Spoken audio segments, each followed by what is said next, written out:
Hello, good morning, everyone. I would like to welcome all the participants, students, future learners, panelists, our colleagues for today's webinar, Challenges for Intercultural Communication in a Fragile Context, that is organized by the United Nations Institute for Training and Research.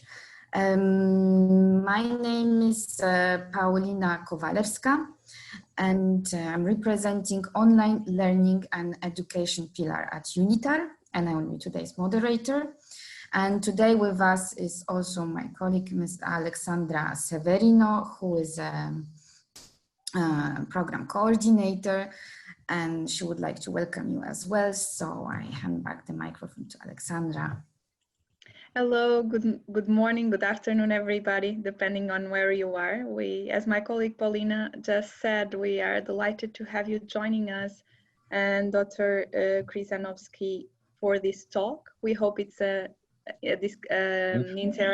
interactive discussion, a debate of ideas, so we can learn all with each other. And on behalf of our pillar, we would like to welcome you, and I'll be also sharing some messages over the chat box, and my colleague Paulina will elaborate more on how the section will take place in regards to the questions, but I'm here to assist you and to assist my colleagues.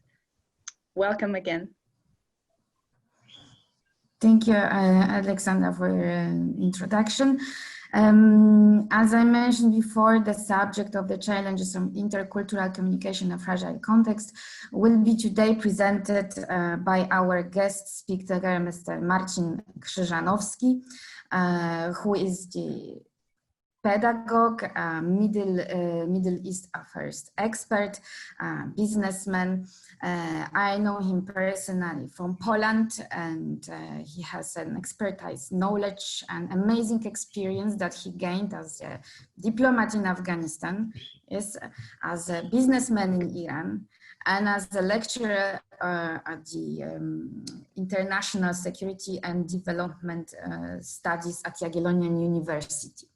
So, as I said, Dr. Krzyzanowski will analyze the subject based on his experience from Afghanistan because of this very specific geopolitical localization and the recent wars. It's all the sensitive topics are accumulated there. And maybe instead of talking on behalf of Mr. Krzyżanowski, I will just give the microphone to you, Marcin. And after 25 minutes of the presentation, you all will have a possibility to ask questions and discuss a little bit more with our experts. So the floor is yours, Marcin. Alexandra, Paulina, thank you very much first for introduction, and second for the opportunity to take a part in this webinar. I hope it will be interesting for our attendees and for us too. So I will take the opportunity and I will start with some theory, because I would like to clarify what we are talking about. First of all, of course, the communication. There's a lot of definitions for the communication, but for the purposes of today's meeting, we will focus on the basic meaning of communication. The basic meaning of communication is to communicate with people. Is the act of conveying meanings from one entity, one person or group, through the use of mutually understood signs, symbols, and semiotic rules to another group. In other words, is to check the opinion, check the stance of other group, or to pass your opinion, your stance about anything to another group. The second point of my speech is culture. Culture is also an umbrella term, which encompass, for example, the social behavior and norms found in human societies. But we can also call the culture the way of life, especially the general customs of belief and beliefs of a particular group of people at the particular time, which is very important. Here, the culture will be synonymized with the word group. In other words, culture, as for today, as for our meeting, will be understood as a group of people with different beliefs, with different behaviors, and with different customs, laws, and last but not least, different habits from our group. Our is also our umbrella term, but this will be not explained by me today. We will have to decide later who are we and who they are. That's the crucial paradigm, the crucial paradigm of intercultural communication. So what's the intercultural communication? It's to communicate with the people and or individuals from other groups. So what's the core of intercultural communication? The core of intercultural communication is that you need to talk, you need to communicate with a member of other group, collectively or individually, without using your own set of signs, without using your own code, because your code of behavior, your code of beliefs, your cultural code cannot be understood by the members of social groups. So what is needed to have good intercultural communication? The platform, the common platform. You have to use the language which will be understood. You have to behave in the way which will not be an offense to member of other group, and you have to care about being understood. Those 3 points are crucial for proper intercultural communication. So we know what's the core of communication. We know what's the core of culture, and we know what's the intercultural communication is. So what's the fragile context? The fragile context for today's meeting means that we have to work in usually hostile environment. That usually it means usually that there is a conflict. Conflict is a multidimensional phenomena, and here we will focus on one of those dimensions: an armed conflict in extremely multilateral, as I said, often hostile environment. It's somehow very beautiful and romantic, because Afghanistan is at the same time very dangerous country, very complicated, but very beautiful country. It's hard to understand Afghanistan. It's hard to work there, being a person from outside, at least at the beginning. Yet we have to. I used to. Just like as Ms. Paulina said, I used to be a diplomat in Polish embassy in Kabul, and later I worked as a businessman, as the owner of consulting company in Afghanistan. So basically 90% of my task, 90% of my job was to talk with the people from various groups, from various cultures, from various social strata, from various ethnicities, from various religious group, etc., etc. So that's the sketch of Afghanistan as a complicated environment, intercultural, multicultural even environment. So without everything, I explained theoretically almost everything except the word challenge. What does it mean that we have a challenge in the field of communication, especially intercultural communication? It means that we have a blockade of communication or in communication. It means that we have obstacle on the way to reach an agreement, to reach a common understanding, to understand each other, or to know each side's values. Very important thing in that very specific environment and fragile context is the human factor. Why? Because we communicate with the people. This is very important, especially for at least in my opinion, for people from the Western culture, because Western culture especially is highly institutionalized and rely on the protocol, on the instruction, etc., etc. And sometimes we can forget that we are not talking with the institutions, but we are talking directly with the people, representatives of institution, of course, but still people with own egos, with own personal beliefs, with own personal values, and which is very important, personal interests.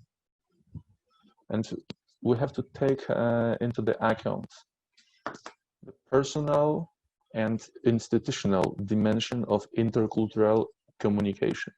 If I will talk, for example, with a member of Afghan parliament, I will talk at the same time with the representative of a group of his voters, representative of the Afghan institution, which Parliament definitely is, and also a representative of a foreign country. But at the same time, I will talk with a real person who possibly will like me or contrary, will dislike me. And it will affect our further communication. Very important, as I said, the crucial part of communication is common code, common language, mostly. And in Afghanistan, I had a lot of opportunities to know the limitation of English language as the common platform of communication. In simple words, the English wasn't a very popular language in Afghanistan before 2001. So sometimes it was very hard for my colleagues from our embassy or other embassy who didn't know the Persian or Pashto language. English language wasn't lingua franca, wasn't the koine for Afghanistan. Why it was a big problem? Because it was a problem because usually knowing English was a sign of being educated, was a sign of being in the at least middle upper class. So in Afghanistan, if somebody if somebody knows only English or French or Spanish or all those languages altogether, will not be able to communicate properly with a broad section of Afghan society, even politicians. Fortunately, I had the privilege to know Persian, so for me it was much easier to reach some groups previously unreachable by Polish diplomats or even foreign diplomats at all. And the second part, the second important thing with that is that Afghans without English language felt a little bit excluded from the discourse, from the work, from the work of embassies, and from aid programs. Of course, there is a possibility, especially for a diplomat or aid worker, high-class aid worker, to rely on translator. But we have to remember, we have to take into the account that translation involves a third party in the process of communication. Translated communication is not direct anymore, because translation, even if the translator is perfect, is highly skilled, very intelligent, dedicated to the job, etc., etc., still it will be interpretation of words of the third party, interpreted by the second party, translated into the code of the third person. You can easily imagine that the term "lost in translation" is highly applicable in such circumstances. I can later I will share some examples why the language and understanding each other, why the common platform is very important. Without the common platform, the communication is impossible. But the common platform is not only the language. It's also so-called cultural code, the set of beliefs, set of behaviors, which are part of communication, this time nonverbal. But in Afghan context, the nonverbal communication is also very important, much more important than for so-called Western culture. Example. Try to imagine that you have to negotiate an issue. First example, you have to negotiate a very complicated and very dangerous issue with a chief of the tribe from southern Afghanistan. The guy who speaks only Pashto, and the guy who never left his village, but in his hand is fate of few people. And try to imagine that you need to discuss with them topics of joint military operation on his area, and your task is first to clarify a few technical issues of the operation, and most important is to make him like you, to establish a contact which can be useful in your future job. It would be impossible first without the language you can talk to, with him, and it will be enough to get. It will be impossible to get the guy's sympathy without knowing the cultural code of him, how to eat with him, what to talk, about what to talk, etc., etc., etc. Once I spent 2 days instructing our new ambassador how to behave in the field, not in the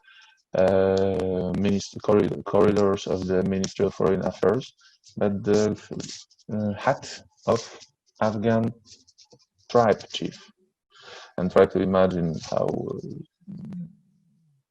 complicated it was to translate one cultural code into another. Why it was impossible, and to try to imagine how shocked was our new ambassador when he arrived on the scene and saw that everyone carry a gun except us. It was a common. It wasn't a rule, but it was a common to have a gun in that hat. Yet we had to talk with them wearing bulletproof vest because that was our security procedure. And try to imagine how hard it is to talk about trust between two parties, wearing at the same time bulletproof vest in the home of tribe chief, of our host. He was a little bit offended by lack of trust from our side, but it was our procedure. We were obligated to wear bulletproof vest, and that's all. No discussion. Our security officer was in charge of safety, of course, and he was able to stop our trip to the field if we will not bulletproof vest. And imagine a whole scene.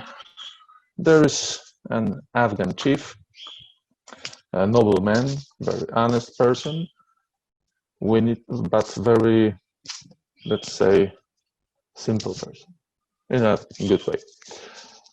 2 foreign diplomats with bulletproof vests, and we will talk about common trust. I was the translator, so I was, or maybe not translator, I was the interpreter, but also a part of the delegation. So it was easier for us to discuss with let's say, a little bit confidential issues with the chief, but still I wasn't in charge, ambassador was. And the chief knew that, yet he couldn't talk directly with the ambassador. I was the focal point, I was the middleman. And unfortunately, I had a linguistic and cultural background, how to talk with them. We spent 2 hours on small talk, nothing important. Weather, condition, crops, etc., etc. And after 2 hours of very boring, yet quite nice talk, he left. Ambassador was shocked. I had to explain him that it is normal manner. In Afghanistan, host can just leave the room, leave you to talk with his IDs, and then come back with you. Several times, previous ambassador had no, let's say, cultural support from the translator, because no one knows Persian before I arrived. So several times, previous ambassador interpreted such behavior of an Afghan side as an insult, lack of interest, proper manners, and decided to cut off all the talks with the group represented by that rude guy, which was a mistake and a serious challenge for our future operations, for our job in the Ghazni province. So I hope that example no, excuse me. That example illustrated to you how important language and cultural background is. The second example will illustrate you why common platform of communication is important. Not only language. The most boring part of diplomat training is learning the protocol. Before I left Poland for Afghanistan, I thought that protocol is old-fashioned, boring, unuseful set of rules.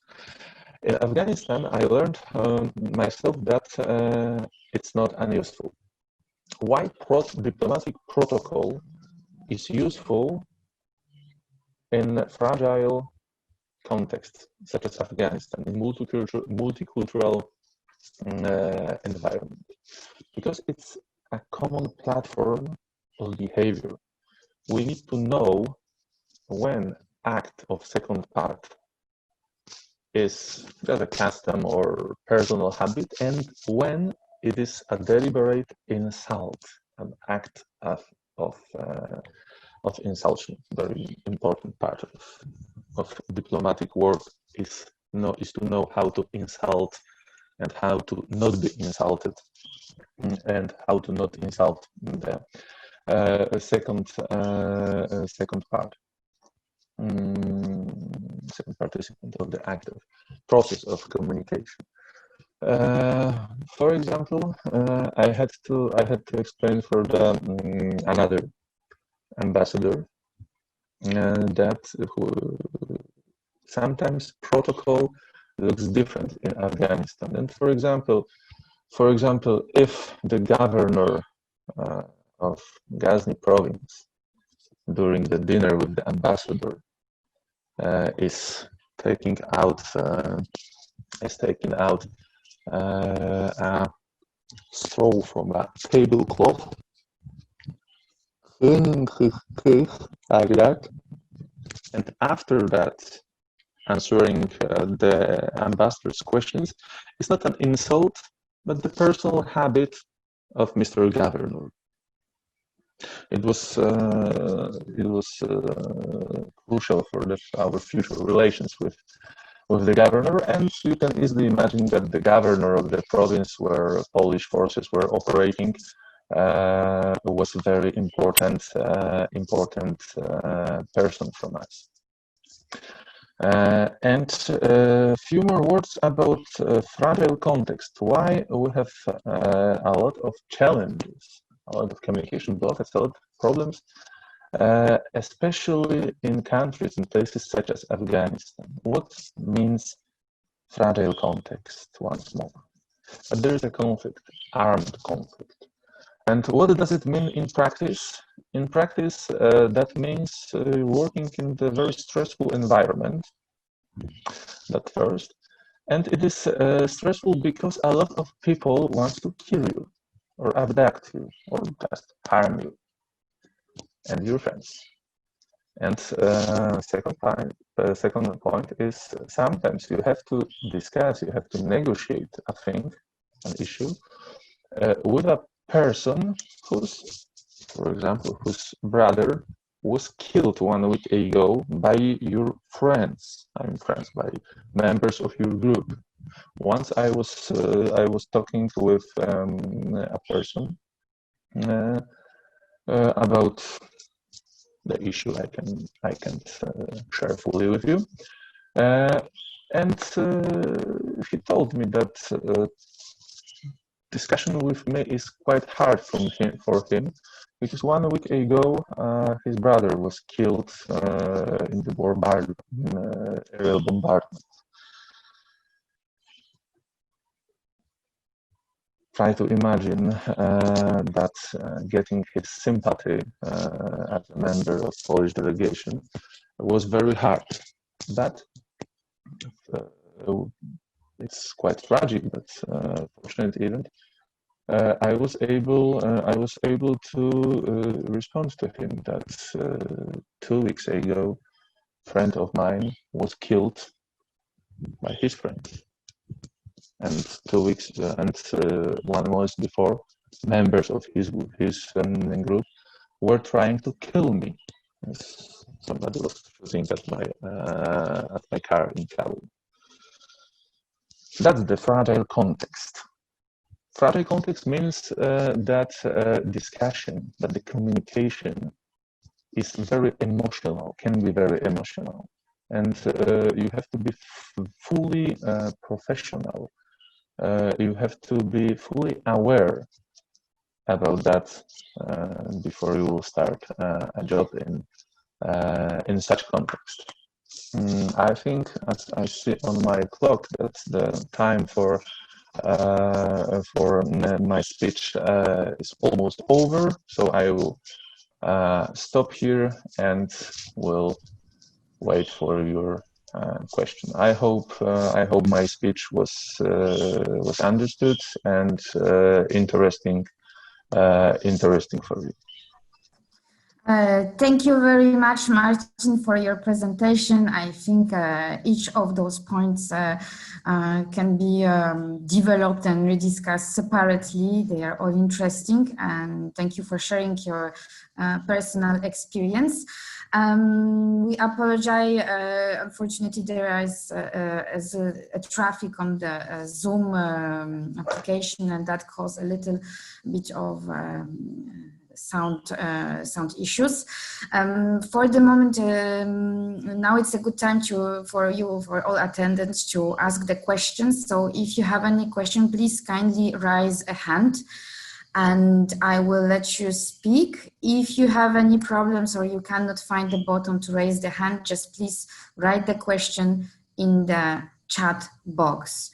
I see the first person, it's Jessie Cruz Fernandez, but I think you put it. Paulina, sorry, we yes? also have a question already. Okay. From Jesse, but perhaps he wrote it under the question and answers, but perhaps Jesse would like to post the question so we can enable the mic. I just think I don't see. Okay, so Jesse, I let you to talk. Doctor, I hope you can hear me. Yes, I can hear you. Thank you for your insights into intercultural communication in Afghanistan. I found it super interesting. My question for you is, can you recommend any specific and, I'm going to say, learnable communication skills or methodologies that we can use in fragile situations? As an example, I just completed a training in nonviolent communication, and I wonder if there are other skills like that I should consider. Thank you.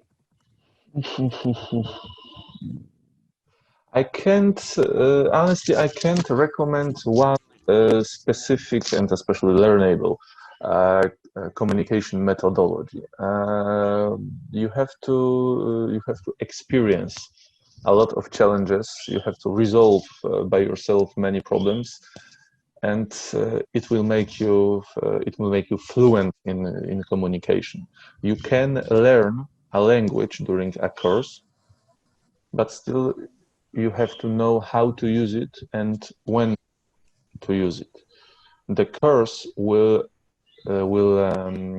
give you a knowledge about the language. It will learn you language. It will learn you how to speak, but it will not learn you when to speak and what to speak. And unfortunately, you can of course get some knowledge, get some tips from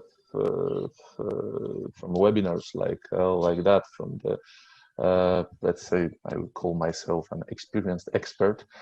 So you can talk with the expert, and they will share their experiences with you.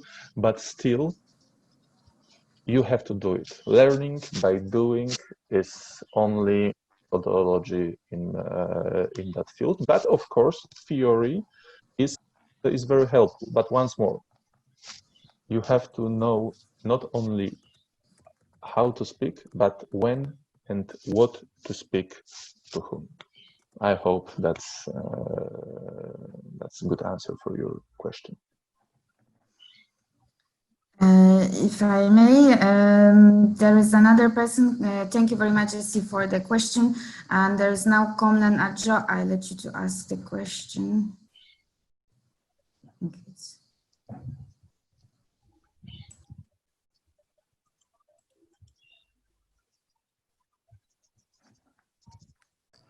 Please, do you hear me?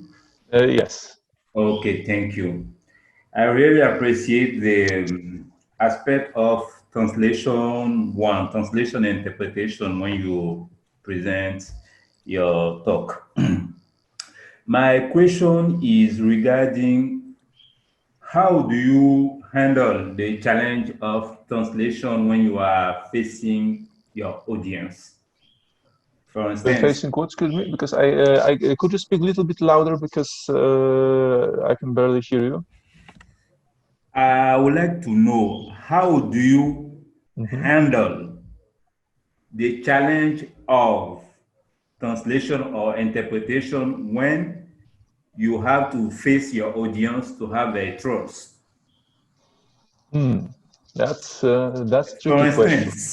For instance, I have to deliver a message toward that audience. For instance, the chief of the village, and there is an interpreter. That interpreter, you don't trust him. So how do you manage to deliver your message if you face that situation? Yeah, that's very good, but also very tricky question, because the correct answer, from my point of view, is I don't know. Being more specific, first of all, we have to face the fact that sometimes proper communication is impossible. Sometimes the challenge is too big, and we are unable to deal with that challenge. When it is possible, we have to also take into the account human factor. There is no one universal recipe for communication. There is no one universal recipe how to talk with the people, because the recipe will be different if your interlocutor is old Pashtun, and it will be different when your interlocutor is, for example, middle-aged Hazara. Those are tribes from Afghanistan. Communication with those two persons will use the different set of metaphors, different set of phrasing. The emphasis will be put on something different. The crucial thing is to have as wide as possible cultural background, cultural knowledge about the terrain, about the people, about their custom, their habits, and to get as much information about your interlocutor before you will start to talk with him.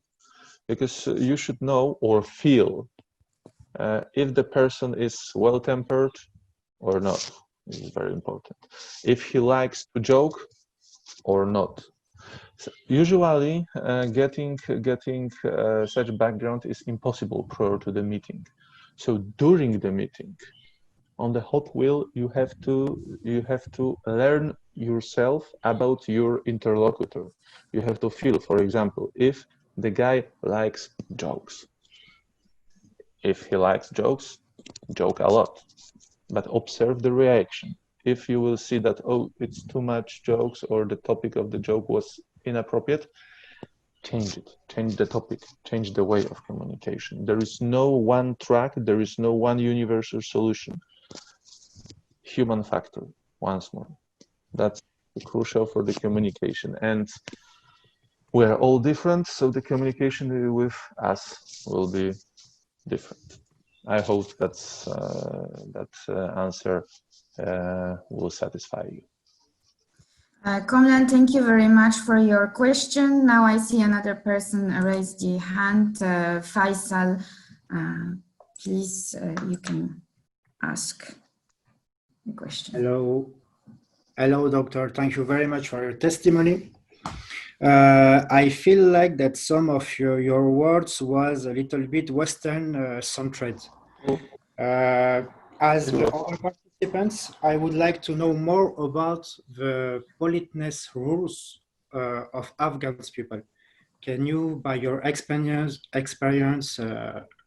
tell us some of the politeness rules? For example, I think that there is something with something like they don't like to, I don't know, to clean the nose in front of them. Some of these kind of rules were very important, for example. Can you tell us more about their rules? Thank you very much. Oh, it's a topic not for short answer, but for a big book about it. Especially that the politeness, the customs may vary depending on the area. Something else can be said about Uzbeks from North Afghanistan, something else Pashtun from Nangarhar province, for example. But generally speaking, Afghan people, disregarding their ethnic background, are very polite and generally speaking trustful. It is very a very important, maybe even most important part of that politeness you mentioned. And about the rules, politeness, I can talk about. It's very hard for me to choose some examples because there was a lot of them. But let me. Eating a food sometimes was complicated, because in traditional meal, especially in the south of Afghanistan, people use hands to eat, which is of course not a problem, unless you need to eat rice. For me, it was impossible to learn how to eat rice by my hand, and I always disperse the rice around me. The host saw it once and very politely, very calmly asked the servant to bring a spoon for me and excuse the rest of the company, half of me, that it's not, I don't want to eat by my hands with them. It's not a sign of disrespect. I'm just little foreign guy, and I don't know how to eat properly. So that's why they will give me a spoon, and basically that's all. That's one of the examples. And just like I said before, the rule of politeness in Afghanistan are so broad, so complicated, that I'm unable to pick some and share with you. It's a topic for a book. I think I even have a book on that topic. Thank you, Marcin. I have just noticed that our colleague, Dr. Jon-Hans Coetzer, the Program Director for Online Learning and Education Pillar at UNITAR, has joined us, and he would also like to make a comment to the Faisal question. Yes, Dr. Coetzer, you are unmuted. Thank you very much. I would just like to I think directly also respond to the question that Faisal just asked, because what I would like to beg all of us is to move on from, you know, a discussion about the stereotypical type of minute behaviors of a people, of a nation, and let's rather frame the discussion in terms of natural law that defines a nation and a people. Now, I would like to salute the amazing tenacity of what Afghan people are, and I will briefly share with you a very personal experience of the beautiful, rich, and elegant culture, ingenuity of the Afghan people. Here you have a nation, and all they have known generation after generation is war, death, and destruction of foreign powers that influences how they are going to live and how they are going to create a nation state. And I had the privilege, and I really say that it was a privilege, to work in Afghanistan in 1998, 1999, and 2000. And you will all remember towards the end of 2000, the only thing that the news media spoke about was, will our computers click over from 1999 to 2000, and the cataclysmic warnings that what will happen if we're going to have a global crash. And that was the news headlines. And there was an Air India passenger plane that was hijacked when it took off from Kathmandu, and as soon as it entered Pakistan airspace, the plane was hijacked. Cut a long story short, this plane was directed to land in Kandahar in Afghanistan. And I had my marching orders to go and to negotiate with the government at the time. And as you all know, at that stage, it was the Taliban regime. And I was a representative of the International Committee of the Red Cross. And I have to say to you that that is where the cultural know-how, when you are, there's an expression in English that we use when we say, when you are in Rome, you do as the Romans do.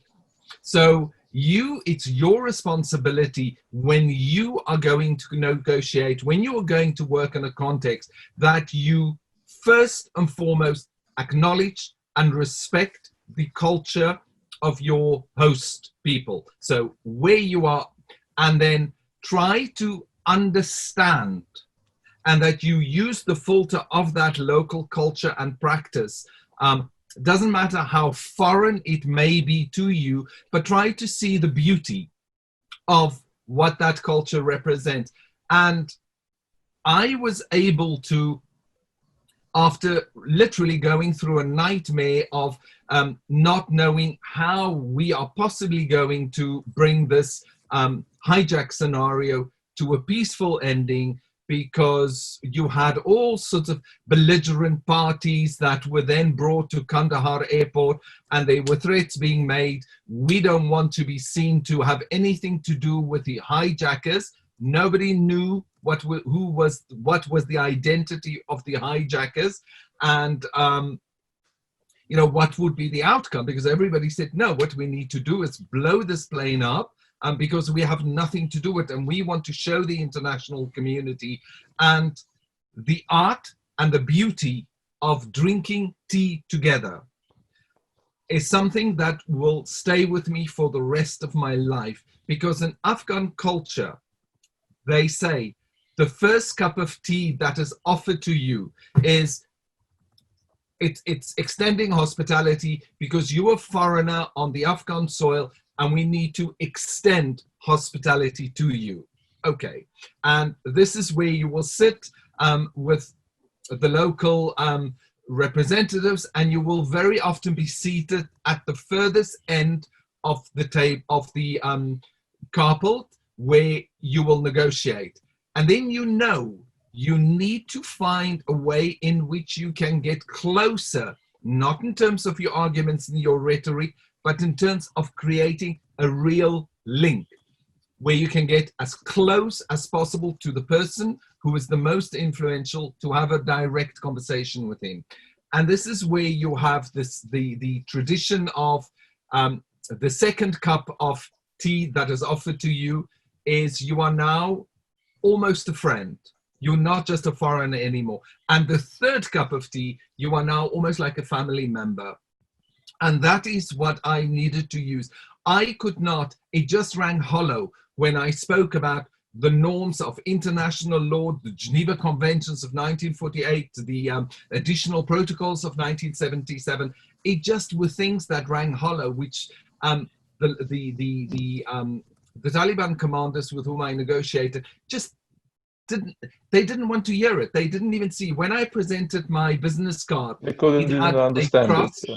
And they pierced it with a pencil. So you are completely disarmed, and you simply then have to connect with a human being that's sitting in front of you and that you can work towards a common outcome.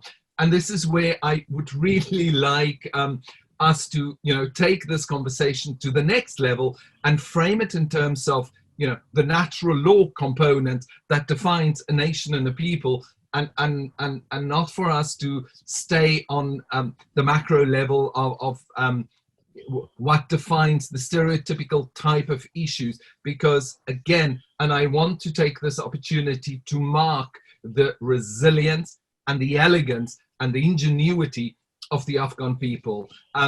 Please look at some of the main authors of Afghan writers and academics, and you'll be so surprised that rich diversity. But those that seek shall find. So I almost want to challenge everybody as to say, try not to look at Afghanistan through the lens that we do, because when we currently look at Afghanistan and Afghan people, we see a war-torn, war-ravaged country. But this is the same country that gave us Malala Yousafzai. And I think what a better testimony to the elegance and to the determination and the guts, the bravery to stand up and to say, one pen, one book, one teacher is how we are going to contribute and how we are going to, rather than sitting back and say, oh yeah, it's so terrible, somebody else. Let's try and learn from what so many of the Afghan people are doing, and let's honor that. And I think that is all part of this debate about cultural richness. And I yield back to Paulina. Dr. Coetzer, thank you very much for your comment, and Faisal, thank you very much for your interesting question. There were some questions also collected by my colleague Alexandra. Do we have somebody who wrote us questions? Could you please share? Yes, sure. We have a question from Alessia, which says, good morning, everyone. Upon my short experience in Baghdad, a fragile context environment as international advisor, one of the most challenging constraints in empowering your team is power distance offset cultural dimension, adopted by Iraqi people. That means a high level of hierarchy, issues in receiving negative feedback from your team members, etc. Was your experience similar in Afghanistan? Yes, it was quite similar. Of course, in Afghanistan, the environment was a little bit different, in my opinion, better. easier to cope with. But still, it was the same, almost the same, maybe almost the same problem. Because Afghan society, generally speaking, of course,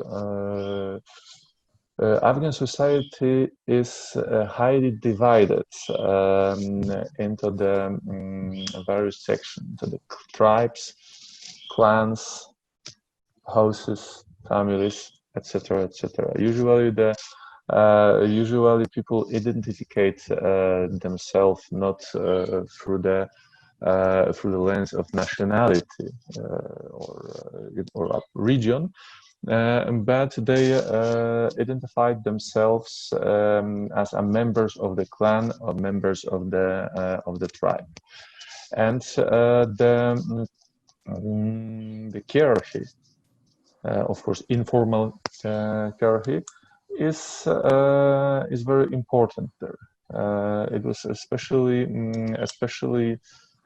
important during the negotiations, such as mentioned before, maybe not as dramatic as hijacked plane, but also involving human life. Basically speaking, know who is the person in charge, but really in charge. Because the social hierarchy in Afghanistan, social hierarchy in the group, sometimes was the same as the official. For example, the chief of the district was also head of the clan interpreted that given district. But sometimes it wasn't like that. Sometimes the chief of the district was appointed by the governor, and he was only a puppet of the governor, and the real influence lied in hand of the head of the clan. And you had to know with who talk about what, especially that usually there was a hidden conflict between officially appointed chief of the district and the real chief of the district. And of course you have to take into consideration the presence of the Taliban, because if the Taliban were present, if the Talibs were present in the mentioned district, you had to also contact with them, which was sometimes very hard, because they were enemy, and we were enemy of them. But taking into the account those differences, I can say that my experience was similar. Only the Afghan context was little bit different. Thank you very much, Marcin, for your answer. We are slightly coming to the end of the webinar. Maybe just the last question that I see in our chat box from John Bosco, if you could quickly just give a quick answer.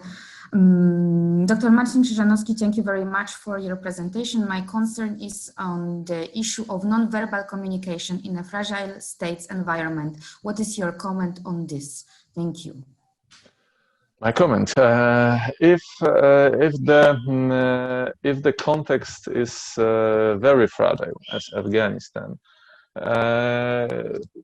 non-verbal communication can lead to you being shot dead by the guy who was offended by your ignorance. Unfortunately, of course, that's the hardcore example. But still the real, unfortunately, the real one. Mr. Krzyżanowski, thank you very much for answering the question. And dear participants, thank you very much for your all the questions you had. The presentation was very interesting. However, we are running out of the time. I believe there were so many points that we could rediscuss each separately, and each point is generating, it's a good point, starting point for the discussion. Thank you all participants, students, learners and colleagues for taking part in this webinar. Thank you, Dr. Coetzer, for making comments. I would like also just also give back the microphone for the moment for my colleague Alexandra Severino, who has also something to comment for you. I thank you so much, Paulina, for handing back. Thank you on behalf of our team to Dr. Krzyzanowski once again.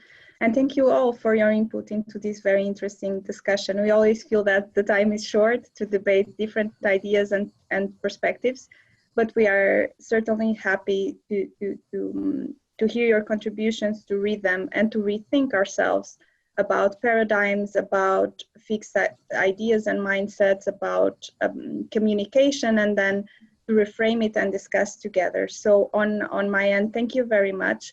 I just shared on the chat box for all the link to some of our programs, and you can through it go to the webinar, the UNITAR website, and we would like to keep in touch with you. So feel free to contact us, any of you, to discuss more about these questions or anything else. And I will hand back the word now to our colleague Jon-Hans Coetzer, as I think he waved the, I'm sure he wants to thank you all for attending too. Thank you. Thank you so much. Thank you so much. First and foremost, all the participants for taking the time. We are deeply honored that you've taken the time to really engage together with Marcin and UNITAR to reflect on really just how important now, as we are going through this COVID-19 crisis, how it is so important to try to understand how other people communicate, how other people behave. And we've seen how the wearing of a mask has become a political issue. And as we've seen, when you are working in situations of high risk, when you are working in fragile contexts where there are active wars and conflict taking place, if you do not pay attention to basic rules and ethics of communication and start with basic respect, you seriously risk your own life. And that is so important. And you will always see, when you do work for the United Nations or the International Committee of the Red Cross or any one of these international agencies, how important it is that these fundamental issues of cross-cultural communication, respects, ethics, become highly important professional capital that you need to master 100%, because at the end of the day, it's about the life of you, your mission, and your colleagues. And that can never, ever be underestimated. Some of us agree more with you. May have the experience of working in active wars. I have an experience of working in 27 of those. And I tell you, one of the reasons why I'm not doing it anymore, because I realize I am not like a cat. I don't have 7 lives. I have one, and I hold on to it. And I would like to conclude, and again, thank you most sincerely, my colleagues, Paulina, Alexandra, and our guest speaker today, Marcin. Thank you so much. And to all of you who has taken this time to join with us, please have a look at the brochure that we've just shared with you. You can read about our partnerships that we have with Oxford Brookes University. There is an excellent program that we would like you to have a look at, and we'd be happy to take the conversation forward with you on an individual basis. Thank you so much. Thank you very much, Dr. Coetzer. Marcin, would you like to have the last word? Or would you? I just wanted to once more thank you for the opportunity to share a few words with the group regarding summary of Dr. Just like I said, I couldn't agree more. Communication is crucial. Respect towards other is crucial.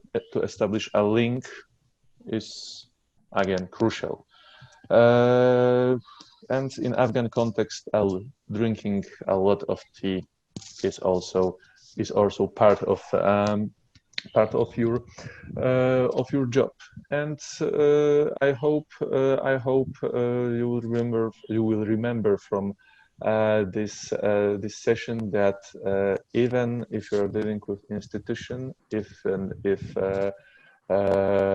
have a theoretical background, always there is a human factor. You're a human, and the second party a human with needs, value, personal views, personal needs, egos, etc., etc. There is no universal path to communicate with somebody in details, because there are some universal rules Dr. mentioned. Respect is number one. Thank you very much for your attention, and I hope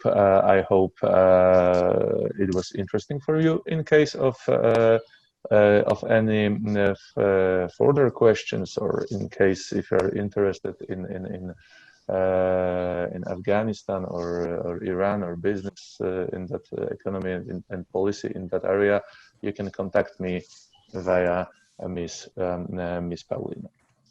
Once more, thank you for your attention. Thank you very much all. Thank you, Mr. Krzyżanowski, for the presentation, and my colleagues, thank you for your presence.